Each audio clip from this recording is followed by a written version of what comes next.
The next caller here is going to be Sean. This is not something that we commonly do, but I wanted to take this call because I truly do believe that Club WPT Gold, at least for right now, mimics a live game. I've talked about this before. It mimics a live game, and it's probably a combination of the fact that most people don't multi-table because it's so hard to multi-table. Well, you can't multi-table on mobile. You can on the computer, and you can only play 4 tables at a time. So what's up? Sean has a hand from online Club WPT Gold. How's it going, Sean? Hey, Bart. Doing well. Thanks for taking the call. Yeah, as you said, Club WPT Gold. I've been playing it since February, and it's they introduced multi-tabling. The site changes week to week. I'd say it's definitely gotten less like a live game in the last couple weeks, but this hand happened about 3-4 weeks ago. You mean it's gotten tougher in the last few weeks? I think it's gotten a little bit tougher in the cash game, on the cash game tables at the 5, 10, 20. You're playing pretty bad. I mean, I have played about 10,000 hands, and I've done some video, so that's not that much, right? Some videos and stuff. And I've pretty much only played like 50 cent, $1, $2. One of our content creators, Peter Stay in School, plays the $8, is it 248, and then the 510 as well. What I will say though, and again, if people don't know, I have a very, very strong connection with the people who are basically own the WPT now, new owners, and also this site. Like I've known them going back 10, 15 years, and they're super trustworthy. So I have the ability to like ask some of I know the guy who's basically the XO. I have him on chat. So I asked him about PLO because some people have asked me, and he said that it is on pace where they're going to release PLO in October. That is going to be amazing, I'm telling you, for however long it lasts. Now, I know that it is a sweepstakes site, and state by state, different states are obviously instituting laws against sweepstakes. I mean, I think they had to pull out of New Jersey and New York, and I don't know if did they pull out of, I don't think have they pulled out of California too? I don't think so. That might be coming, but that's on the radar. I think they're voting on it literally this week. And I think that the way that they're approaching this is they're just going to exit state by state. I mean, that was the original plan. I don't know if I don't know if they knew that a lot of this prohibition was going to come so quickly state by state. So obviously, if you lose California, that's going to be a big chunk. But it is what it is. But when PLO comes, I think it's going to be unbelievable. By the way, too, if you've never been on Club WPT Gold, you can actually sign up using the code BART, and they give us free rolls. I mean, we had a $10,000 free roll. We had a $5,000 free roll. We'll have another one coming up at some point. Sean, what are the stakes where does this come from? What are the stakes? So this hand is 8-handed at 5, 10, 20 with a $5 ante. Yeah, huge ante. When you're 8-handed, that's 2 big blinds. So I've been, looking at charts and such, and basically hands that you should be opening on the button, you now open in the cutoff, right? So even hands like trashy hands like A6 offsuit and such. Yeah, I mean, one of the things I find interesting too, and I don't know what the ideal stats are, but this makes this game should be played much, much looser. What I find interesting about, again, if you've never been on there, is that especially when I'm multi-tabling, I'm constantly, and it might be different at 5, 10, 20 because there's less of a player pool, but if you're playing like 50 cent, $1, $2, or like one lower than that, the dollar one, every single hand that I'm involved with, I click on the stats of my opponent to look at their VPIP and PFR to basically say, like, is this a guy a good player or not? And you can tell tag E stacked by like if someone's like 28/22 and they've played 50,000 hands.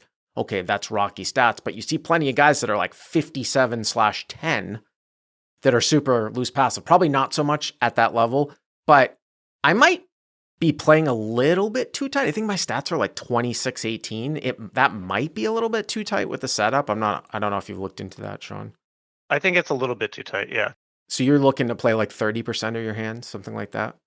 So I would say 28 is probably okay, but maybe bring that PFR up. Okay, so 8-handed, 5, 10, 20. How deep are you? It's a 100 cap game, by the way. We are around 3K effective, 150 bigs effective. Okay. Yep, counting the straddle as a big. And then I think this particular game, it wasn't a great game. There was only kind of one fishier player. He opens under the gun 1 or under the gun 2, early position, 3x to 60, and his stats are 34-24. So 34% VPIP, 24% PFR. That certainly seems a little bit loose to me. I mean, I don't know if you have guys that are like winning lags. I mean, they used to, like way back in the day, but now that people know how to play preflop, I'd be surprised if those are winning stats. But okay, so 34-24 opens to $60, okay? The other kind of thing about stats is it includes all game types.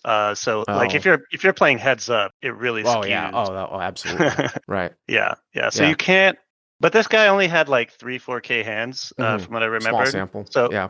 Exactly. So it kind of seemed like he wasn't too much in the heads up, and it was like full ring stats. And I saw one other showdown that I was like, okay, he's probably the main target at the table. He opens, I call in the third blind straddle with 9 of diamonds, 9 of hearts. So you're heads up. Yep. So hero calls in the straddle with, or the third blind. I probably would have squeezed this hand if anyone called in between. Obviously, that's what I was going to ask if somebody called. But you probably don't see that much calling in between at this level. You see it a lot, though, especially at the $1 blind level for sure. You still do at this level. Really? I mean, yeah, the action is pretty good on WPTGold. I recommend it to everyone that I talk to about it. Yeah, so I mean, again, and the other interesting thing here is, though, I know with this setup with like a lot of with the big ante, you actually have a lot of flat calls on the button too that opens up some situations. I mean, like in theory. So all right, so 175 to the flop. Okay. So the flop is pretty good for me. It's 6-7-8 with 2 diamonds, and I have pocket 9s with a 9 of diamonds. So do you remember what the suit?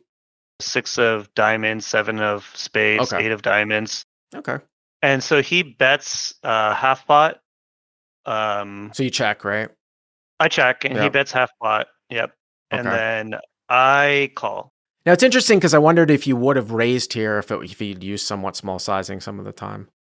I was going to get to that. Yeah, against a small bet, I think check raising is totally fine and makes sense. And then just barreling like around 2/3 on a lot of like non-ace and king turns, maybe not a queen turn also, and then evaluating rivers. But yeah, I'm on board with potentially check raising smaller size. Yeah.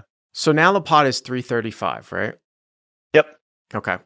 And then, so now the turn is a 7 of clubs. So it's an offsuit 7 that doesn't bring in any backdoors. Right. So it's 8-7-6. Again, guy opened from +1 in an 8-handed heavy ante game on ClubWPTGold. Did a big game. This might even be one of the biggest ring games. I don't know if they play one step up, but he opens to. It is the biggest, yeah. Yeah. He opens to 60. And hero calls in the straddle with pocket 9s. It comes out 8-7-6 with 2 diamonds. Hero checks, +1 bets 80. Hero calls. Hero's got 9s with a 9 of diamonds. Turns to 7 of clubs. Kind of interesting because you will see some reflection of like middle pair getting bet here. And you kind of want some protection / value. Plus, you could still get called by worse. So I could see some leads here for sure with 9s here on 8-7-6-7. Yep. I agree with that, and that's exactly what I did in this hand. We have 10 pretty good outs, like if we're even behind, and yeah. Okay. I think this card, like when middle card pairs, especially on this kind of board, the big blind or straddle should be leading quite a few hands, including strong hands, and makes a lot of sense for in position to check back this card on with a lot of his hands. Right, because you're like in the equivalent of the big. I mean, you're closing the action in the blind heads up. All right. So how much did you bet? So I bet half pot, which is kind of a weird size, and I kind of wish I went 2/3. But anyways. Do you have half pot as one of your presets? No, I don't. Wow, interesting. Yeah. So I actually typed out the bet, and I kind of feel like it's in, when you have these out of position turn leads, the sizing is the sizing is usually, I want to say, kind of blockish, usually. So I would think it would be like it's funny because like I treat it like some of the games like as a live game where I don't exactly have 33%. I have like more like 40% set as my sort of small size, or I think it's 40. I think it upped it from 35. But again, I play in the smaller games. But I think a lot of this turn sizing is usually like 30 to 35% when you do lead turn. You choose half size, so you lead for 165, and he calls or what? Yeah, he calls. All right, so +1 calls. We still don't know if you have the best hand. You may have the best hand. You may not have the best hand. I would imagine. See, the thing about this is that I don't know how many ace highs he has that c-bets here against the straddle, especially in this format. What I would imagine here is because if he's only using 3x sizing, this is off the cuff, but there's such a large ante. When you call last to act in the straddle, you're so wide that I bet this flop gets checked back a lot from an early position raiser. So the fact that he bets, I don't know how many ace highs he gets here with on the turn. What I mean by that is like if he calls turn, like it's not, he shouldn't have like, I don't think he should have like ace king, ace queen. I mean, maybe he's got something like ace 5, maybe something like that, or like ace 9. I mean, you have a 9 or ace 10, something like that. So, it's debatable whether or not you have the best hand. If hands that are open, like are hands like 9-8 suited open, probably with this ante structure, ace 8, probably 10-8's a little bit light. Yeah, he's 34-24, so. This guy would have opened these hands, yeah. And I do think that you're spot on that, like the flop bet, especially for like half pot, like maybe 1/3 pot kind of, but the half pot is a little bit of a slight like orange red flag. But yeah, so the river is a 3 of clubs, offsuit 3. So the final board is again 8-7-6, hero check calls, a half pot size bet. And the ranges are wider than what you would think online because of this ante structure. Turns the 7, so it's 8-7-6-7. Hero leads for half pot. +1 calls. Now the river's a 3, so it's 8-7-6-7-3. And now I think your hand is kind of too good to turn into a bluff, I would think. I mean, I would think I might want to play this as a check and evaluate here. I agree with that. I like checking. Yeah. In real time, I wanted to go for a 10% pot bet. Oh, like one of those? You were trying to induce or something? I think that there's enough hands that I get value from for a B10 size that are checking back, and like it's not even a real bet, and like he will kind of like play back a little bit more face up facing this. We had talked about this on the primary podcast, and I've talked about this on the show a lot, where I think in a theory I've been possibly incorrect and say, I mean, in practice, what I say about block bets is true in the sense that usually a block bet doesn't make any sense if you can't get called by worse. Here, you definitely could, because you could get looked up by some things that are worse. But the toy game, I think it's, what is it called? The Ace, King, Queen toy game, which basically said it was I think it was in one of those like poker theory books. I don't remember which one. Explained how block betting, even when you can't get called by worse, can sometimes show a higher EV because it actually prevents your opponent from using all sizes on the river if you balance block betting with the nuts. That's the key though, because if you have it, he can't then go over the top for infinite sizing because you have strong hands. But I challenge anybody. I mean, some people can do it, but when you're thinking about implementing this, though, you have to be balanced. That's the whole idea of this. So anyways. I do think that like I have done this with very, very strong hands, like hands that I'm calling all in even sizes with. This is one part of my strategy that I think I would definitely have some good hands here. Probably not this specific board as played though. Mathematics of Poker was the book that I was looking for. Thank you, Chris Quigley. So you meant to bet 10%. What did you do? So I kind of ran out of time. I was multi-tabling, and then I just clicked the 1/3 pot button and bet 1/3 pot. So Hero sort of misclicks. This is where the word misclicks. And believe me, that still happens to me in this game because you definitely time down if you are multi-tabling. So you misclick, and 1/3 was probably one of your presets. So that's what, like $210 or something like that, right? Or 200, yeah, $210. By the way, too, I want to ask you about revealing cards here as a feature. I know you can also pay to increase your time bank too, like several cents or something like that. So they have these other features that you can pay extra for that sort of that revealing cards is interesting. But we'll get to that in a second. So you misclicked to 210. Okay. Yeah, and he raises to around like somewhere between 480 and 520 or something like that. So +1 raises to like 700 total or just like min raises No, he literally min raised. So I to like bet 480. yeah, so I bet like 210, 220, he made it like let's just call it 500 or something. Like a Okay. 2.2x raise size.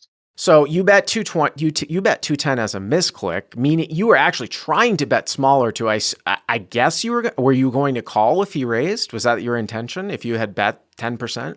It would have depended on sizing. Okay. I think like if he raised to somewhere around like 2/3 pot, I probably would have called. If he goes like maybe like 80, 90% pot or bigger, I might have, I don't know, let it go, Well, or I might have. well, yeah, let's talk through I think I wouldn't have. I wouldn't have called. Let's just put it that way. I mean, oftentimes I say I don't remember what happened. I do know what happens here in this hand, but I want to evaluate here though now. So you misclicked to 210 and it's 290 for you to call. So you're getting 5-1. So I don't think there's any option to fold here based upon this sizing.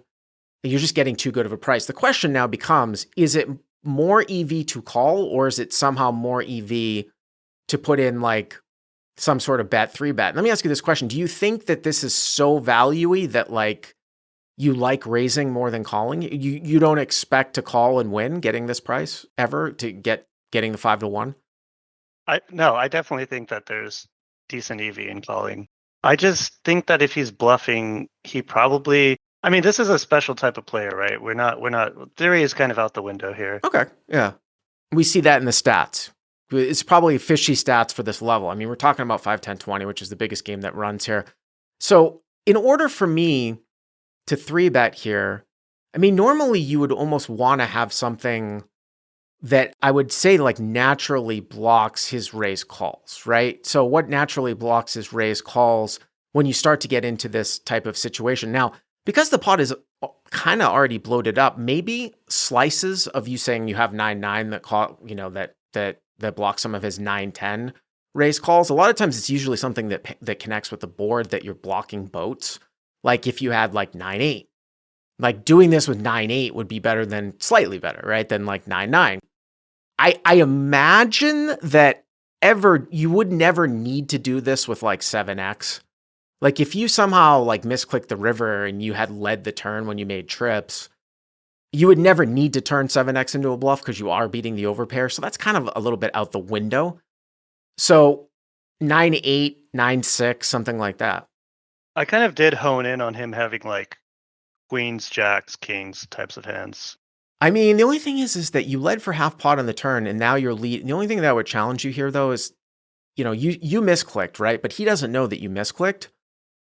I feel like if I know you're saying that your opponent's a special type of player, but usually special types of players don't necessarily err on going for like more thin value than I would.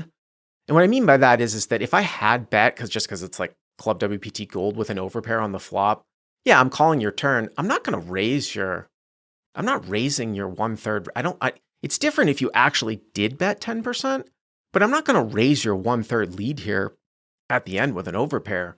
So I don't know, man. Like maybe I disagree with you a little bit more that I don't think this is an overpair. So if you take out the overpairs, there's no reason to bet 3-bet as a bluff. Maybe you disagree with me. If you think that he's got to be a special player to be able to raise an overpair where most of the time is called and then raise fold it.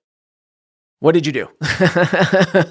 So yeah, I kind of thought that any type of like really thick value hand just goes for a bigger raise on the end here.